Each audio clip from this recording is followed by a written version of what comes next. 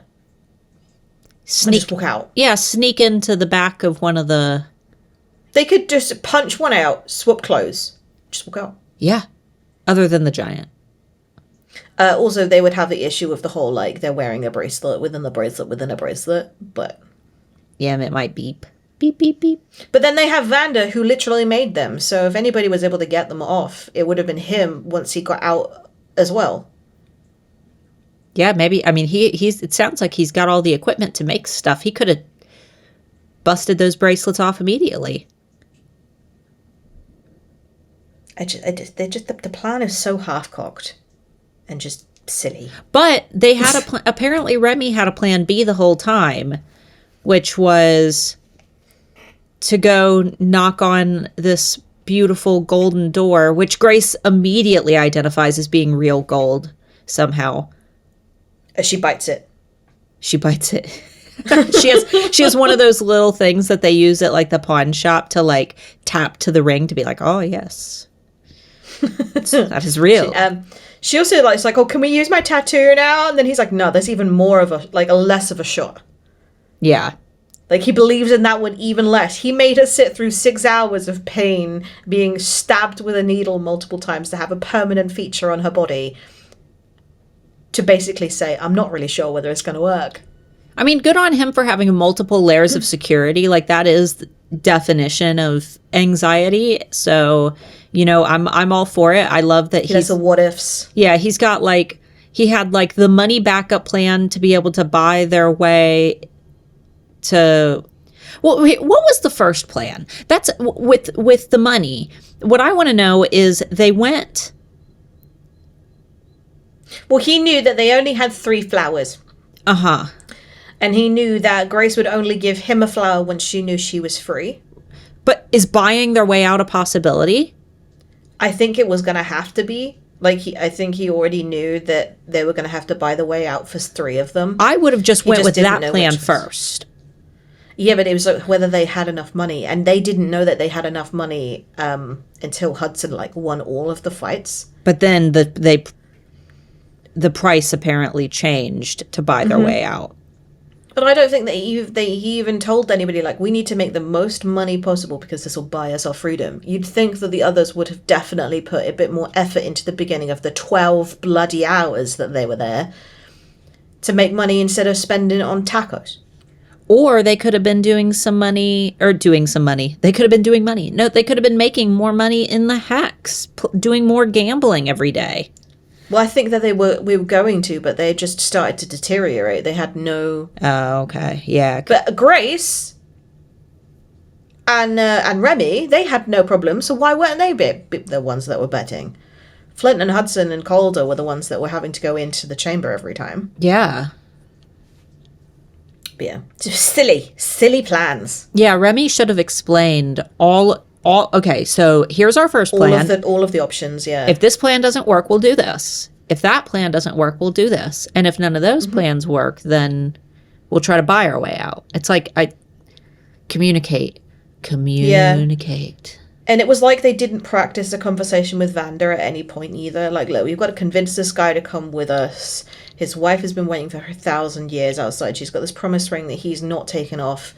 Like, what are we going in there to tell him? Like, what are we going in there to persuade him to come with us? Or do you reckon that he'll be willing to come as long as we can free him? Like, they don't go in with any plan. They just go, oh, hey, you should come with us. And he's like, I don't want to. I've got quite a good kind of digs here. I've got a good deal here. As long as I make the cells, I don't get beaten up. And they're like, that's not good enough. And he's like, that's good enough for me. Yeah. I mean, they have absolutely no diplomacy for the way they argue their point. They are teenagers, though, and I remember at that age just being like, yeah, my amazing idea will work. with no thought in my head about what would happen if it didn't. Yeah. And maybe that's where my anxiety came from. Too many failed plans. Now I overplan for everything. Yeah. So they're stood in front of this golden door, and Hudson starts kind of noticing her like ripped jumpsuit and her new tattoo, and he's like, sexy new ink. Like the flirting is really subpar, is what I would say. Yeah. Would you agree? Like when he's like, it's really sexy, and then she goes, you're really sexy, and I'm like, yeah, and then Grace, come on. He's like, maybe you got some wings on your back, and I was like, oh God, such a no offense to anybody who has wings on their back, but when I picture wings tattoos on the back, I picture like a 2006 tattoo. And then what else did he say? Besides the a heart on her ass with his initials name on.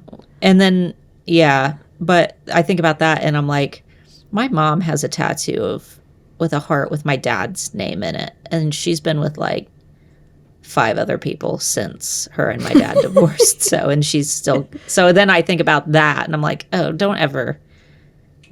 Never tattoo somebody's name on you. Don't ever. It's a kiss of death. I don't know if you've been. Yeah. I would if like my husband and we're going on 13 years this month. So I think like if we hit 20 years after that, it's like, yeah, why not? But how long has she realistically been even seeing Hudson? 3-4 months. Yeah. Well, I guess if you count Shadow Realm. I don't know. We have no idea. Yeah, there's no way to even know.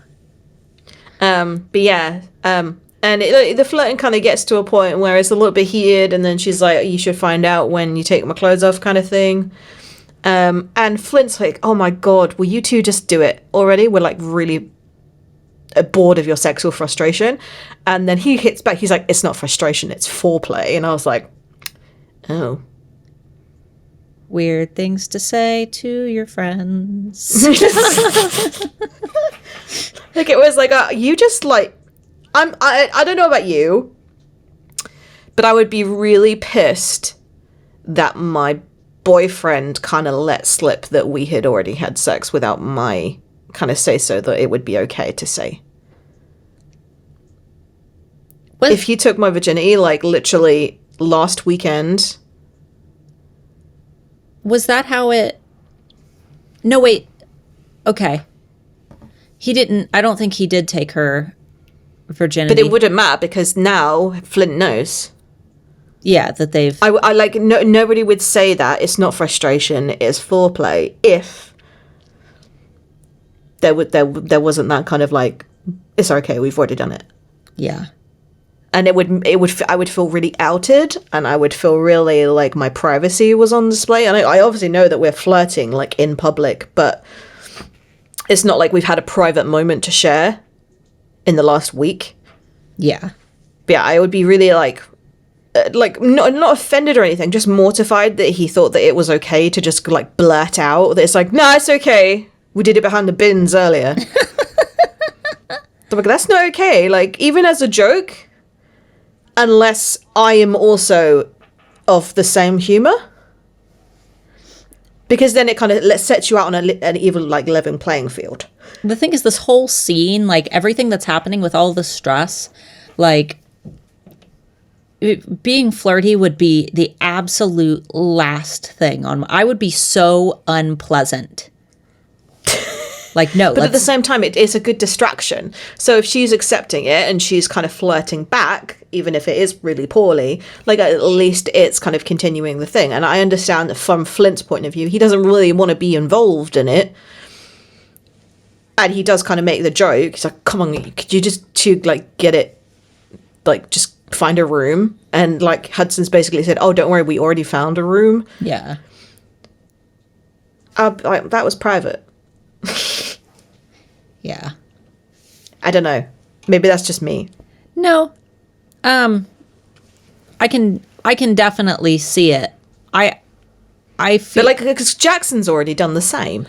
I feel like it's an unnecessary pissing contest because Hudson still kind of he still acts almost like he's trying to, I don't know, like he thinks that he's going to not like he thinks that Flint is like got an angle, even though he knows that Flint is gay, and he still kind of acts like. But he did bring up Luca. He did say something like, well, you know, maybe I should teach Luca. Give some tips to Luca. Yeah, which is even weirder. Yeah, that made it. Like, let me teach Luca how to have foreplay. That's weird. Yeah. Weird, dude. But yeah, there was a scene in Crave where Jackson kind of lets Uncle Finn know. He's like, yeah, I'm just waiting for her to put her clothes on or something like that. Like, it was really, really inappropriate. Yeah. Like, I just felt like this wasn't the same because it wasn't to a family member, but it was still outing their relationship when she probably wasn't ready for that to be out in the open. Yeah. Like, it was like, I like when you are with a partner for the first time and then you go back to like your girlfriends and they're like, oh, so did you do it? Like, you feel like either you want to spill everything or you want to be like, oh, like I say, that's actually private and I don't want to talk about it yet. I'm a spill everything person. Same. Yeah, I tend to overshare. I don't know whether you got that from my podcast or not, but at least it's from my own point of view. Like, I'm the one that's saying I overshare. But if my husband overshared things about my private lives and what we did in the bedroom, I would feel mortified. Because I would feel like it was a pissing contest. Like, I feel like it would be like, well, my wife does this. Does your wife do that? Or my wife doesn't do this and we're terrible and we need sexual help and see a good therapist. She does this thing with her elbows and I don't really understand why. Asses and elbows. Yeah. So they get inside this room and it's all purple and gold and there's a big throne in the middle of the room that is purple with gold pillows, and there is what is described as a 10 to 11-year-old little boy, and I can't remember if it was Grace or Hudson, but one of them is like, is he okay? And this child is just the snootiest, most obnoxious, like, Game of Thrones Joffrey ever. Yeah. All I'm imagining is gourd. You know, the word like G-A-U-D, gourd. Gaudy. Yeah. Like, everything is like over the top. Where he needs to show his wealth in any which way possible, even if it's terrible taste. Yeah. And then I was thinking about it, and because my child, I mean, today is her birthday. She's just turned 11. But then I was like, what would this room actually look like if it was a 10-year-old child who ran the prison? Well, first of all, Minecraft everywhere. This room would be just like Nintendo Switch and Minecraft, and everything would be described as being sus and cringe and clutch. And what? Clutch. Yeah, and oh god, my husband. Oh my god, you came in clutch with this interior decorating. I'm like, thanks. My husband is taken to saying clutch, and I'm like, please stop, please. No cap. Stop it. Just quit. You sound like one of those old people who tries to like be hip with the kids. Oh, like, you remember the phase where all of the mums started saying things like amazeballs? Yeah. And you're like, oh, no, that's stop. epic. It's like, stop. Epic it's fail. our word, okay? That wasn't even a good word. That was an epic fail. Yeah. So basically, little asshole. He's a git. My little asshole. My little asshole. My little asshole has decided that the price to break out of the prison has gone up because apparently Cyrus has paid more money to keep via wire transfer. Through a wire transfer. It's like that. If anything sounds illegal, it's like saying wire transfer. Going to Western Union and doing. It's come from the Bahamas. Yeah, to keep his son in jail, which that tells you that Cyrus definitely has a major hand in this prison. Yeah, but he doesn't care too much about Grace. No, because Grace could have gone, okay, well, what about my freedom? How much do you want for that? Yeah, they could have just left Hudson. Yeah. He could take the last flower. Yeah. It's like, oh, no, he's dead. Yeah. And then he said, and then, like, Vanda is, like, a no-go as well. He's like, absolutely not. Will not let my favorite giant leave. And so now Hudson, maybe you just have to kind of fight Ogus and Bogus. I don't remember their names. Ogus and Bogus, and you're gonna fight them for your freedom. Didn't they say he called him Frick and Frack or something like that? Frick and Frack. I can't remember what their names actually were. I thought they were trolls, not giants, but yeah, no, they're giants. I know, that makes it worse because they literally have a giant. So it's not like a weird, grotesque creature. It's a normal. I was picturing something like the trolls from Lord of the Rings. Oh, see, I was thinking of the Titans from Hercules. With the really big muscle calves. I was picturing something like, I don't know why, I pictured them like blue, like very inhuman. Troll-like. Yeah, like troll-like creatures. Yeah, I did kind of think they're like actually sending Hudson and Grace to go and fight Frick and Frack or whatever their actual names are was actually probably one of the most humane things that he could have done, because he could have absolutely been psychopathic, because if Joffrey was king of prison, he would have said, okay, Grace and Hudson, you're in the ring and you're fighting against Vanda. Winner gets to go free. Or each other.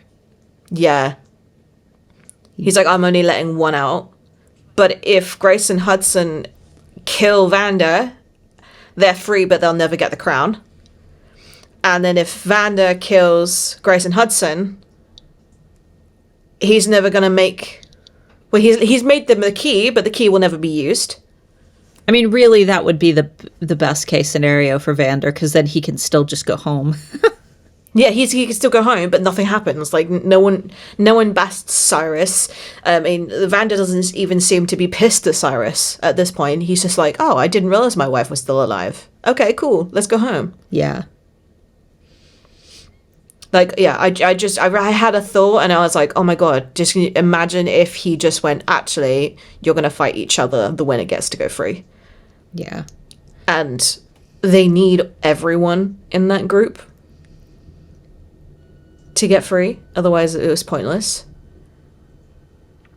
I love how like everybody else just gets to wait, and like Grace and Hudson get lowered down into this platform where there's already an arena where Grace can smell popcorn, and there's already like cheering. So this has already all been prepared. Like, yeah. So there was a scene when they were walking through the streets of the pit, and there was a big boom and like big noises, and I'm not sure whether that was Vanda the blacksmith, because it was straight after that scene where she'd heard this big noises, but she didn't go, oh, this must be the sound, like this must be what the sound was. It was quite disconnected. It wasn't like there was a sound and I didn't know what it was. Oh, there's a blacksmith smacking metal. This must be what it is. I'm wondering whether the boom was a foreshadowing or like the leading to the fact that they have an arena here with giants that are literally throwing things against walls. Yeah. But yeah. Because it's either something that happens so frequently that they're just always prepared, or they've been preparing for Grace and Hudson to have to do this. Which would sound about right, considering the whole, like, hex issues, the chamber issues, the pit issues. Like, literally everything has gone wrong And then literally they get there, and I think that somebody must have told Cyrus that Hudson was almost out. Someone must have. Yeah, he's weak right now. Because how would Cyrus have known that right then was when he needed to send more money? Like minutes before. Yeah. Yeah. And at no point does Flint kind of pipe up and go, well, how much did he pay? Because my mum will pay twice. Yeah, right? Like, his mum is probably richer than Cyrus. Yeah. Like, she's a dragon queen. She has a hoard. And at no point he's like, oh, you're talking money? Oh, if you want money, call Neri. Yeah. Which makes it even less likely that it was about money to begin with. Because when they said, oh, okay, well, how much did you want? And he's like, well, actually, no matter what, Cyrus will be on my case anyway, so maybe not. I don't want any money for you. I just want you to leave. Right. Fight to the death instead. Yeah, exactly. Like, it was very much like, I've received this blood money, but even if you paid me more, I don't want to set you free, because then Cyrus will be on my case. Yeah. It was really a way to execute them. It just... He sent them to what he thought was going to be a way to get rid of them. So... What do you think he spends his money on? More gold pillows? Like, that must have been an extortionate amount of money. Yeah. I don't know. Because he said, was it 100,000 each? Yeah. So that's 600,000 that they had raised, and he's like, nah, not enough, because the king has paid me even more. Did he say double, or am I making that up? He didn't even say what the total was now. He just said that it was Too much. Insurmountable. It was just too much. And then he was like, but you can fight to the death and then win, and then they'll be fine. But he knew that he was sending Grace and Hudson into literally a match that they probably would never win. Yeah. So I think he would just saw it as a way out of not accepting any more money. So we've only got the one spoiler, and honestly, it's not even really a spoiler. But go ahead and No, it's not. Go ahead and bounce out though if you haven't read Court, just in case. If you haven't read Remy's book. Yeah, the Remy's book that isn't. Because there are people, this is the problem, is there are people that are going to be listening to this in about a year's time. You're right. So if you haven't read Remy's book. That isn't out yet and doesn't even have a date. Nope. Or name. Does it have a name? Yeah. Sweet Vengeance. Oh, yeah. Which doesn't fit any of the others. No, but it really is a spin-off. Different series, though, so... Which is funny, the key that's on the front is literally a supply that I use for my jewelry. Could be Vanda's key. Yeah, it's a little tiny heart-shaped key. I literally have, like, a whole drawer of, like, 100 of those tiny keys. Well, I think you need to make Sweet Vengeance keys. I don't need to do anything with them. They're ready to go. And what really drives me crazy is the picture that whoever did the cover for that book, there's a tiny hole in the front of the key where you're supposed to insert a gemstone, and it's just hollow. Which means that they used a stock version of that key without it even being customized. So there's just a hole in the middle. Well, I want one. I have them. I think they're all silver, and the one on Sweet Vengeance is bronze. But who wants a bronze key? No one. Yeah. Anyway. Yeah, put one in my box. Okay. So, your one little spoiler. Yeah, my one little spoiler is like, do you think that? So I said Karen. Sharon will be in Remy's book. Because it seemed as though Remy had some unfinished business when they left the prison. Because they all left, and then Remy's like, I'll catch up with you. Yeah. We don't know how the prison ended. We don't know whether he did in fact blow a hole in the prison. I think he said he did. I think somewhere in Charm they do say that he totaled the prison. I thought for sure that happened. I do also think it's really funny that at this point in time, when Grace has been like kicked into the gladiator ring, he hasn't like done anything with the tattoo. He's not secured his power. So if she did die, he's got nothing. He could have passed some power to her like before the battle. Yep. Would have been a perfect way for her to test the theory. Yeah, so could have... No, Flint, maybe? I don't know. I think that Remy's the only one who can do anything right now. She could have just touched Karen accidentally. Oopsie. Karen. Thank you. Sharon. Why didn't she try and do it to the giant? I don't know. He's not wearing any cuff. Are giants magical on their own? Or are they just big? Does she steal magic or just channel it?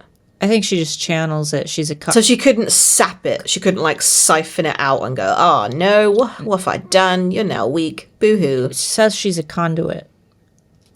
Yeah, I'm just kind of wondering whether she could just use that as a way of, like, if, like, close quarters, she just, like, saps out magic. Zap, zap, zap. And then uses it back on them before they've got a chance to recover. I'm not sure. I think she needs to be in contact to use it, because when she's done it with Macy, Macy's kind of used her as a ground in that moment. Yeah. She doesn't really like. But it was very static though. It wasn't like mid battle. She's not like a power bank that just like holds the power for. Yeah. It's like, charge me up. Yeah, charge me up. That sounds like I also don't think that any of the other gargoyles in the court scene ever used that as a gargoyle fighting style. So maybe it's not a thing. It's exclusive to Grace. And there, I do have a charm spoiler, and I just wondered whether you had this has nothing to do with this scene. So drop out if you haven't read Charm. But there's the gargoyle that's frozen, Artelia. Yeah. Was she mentioned in court? No. Because someone said in one of the Crave Book groups on Facebook that they're one and the same person. Because they're like, is this the same Artelia? And they go, yeah, she's the same Artelia. And I'm like, wait, what? So we need to read court. Like when in the courtyard at the gargoyle court, frozen? Maybe. Because that's where she would have been. Yeah, I don't know. I think that we'll have to... I think we need to read it, because like that was like, it seems like a massive thing that I'm like, I just breezed over that. Yeah, I'm not sure. I thought she was completely like unattached to court and was just, she'd been there the whole time. I have no idea. Because we have no idea what time it is in the Shadow Realm. Like the whole time they're there, we don't actually know when that was.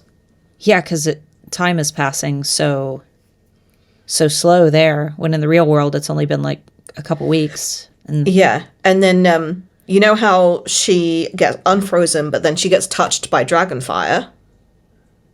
And immediately dies. And immediately dies, but does she die, or does she get put into a different place in time? Maybe. I don't know. Wouldn't Hudson recognize her? I thought that Artelia was the name of the gargoyle queen that they had before. I'm not sure.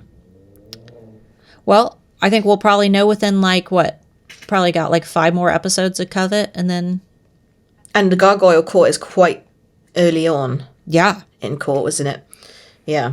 And in comparison to the rest of the massive book. Will I have my physical copy? Yes. Before we start? Oh, okay, yep. Cool. All right. I don't want to do it via Kindle. No, I don't blame you. It's nicer to... and especially because you can see like how close you are to the end. Well, also it is like I can flick through, find the chapter that I know the next scene starts, and then like put my finger in, and like that's when I'm going to stop reading. Yeah. On a Kindle, you have no idea when the next scene starts. Yeah. You can't put like bookmarks and stuff physically in it. All right. Well, guys, thanks so much for listening. We are very, very close to the end of Covet, and then we'll be moving on to Court. And yeah, I think that within like the next 5 episodes, we'll be able to move on to Court, which should be fun because I've got a lot of questions now that I think that we need to kind of seek answers to through our reread of Court. But thanks so much for listening, guys, and we'll see you next week. Bye-bye.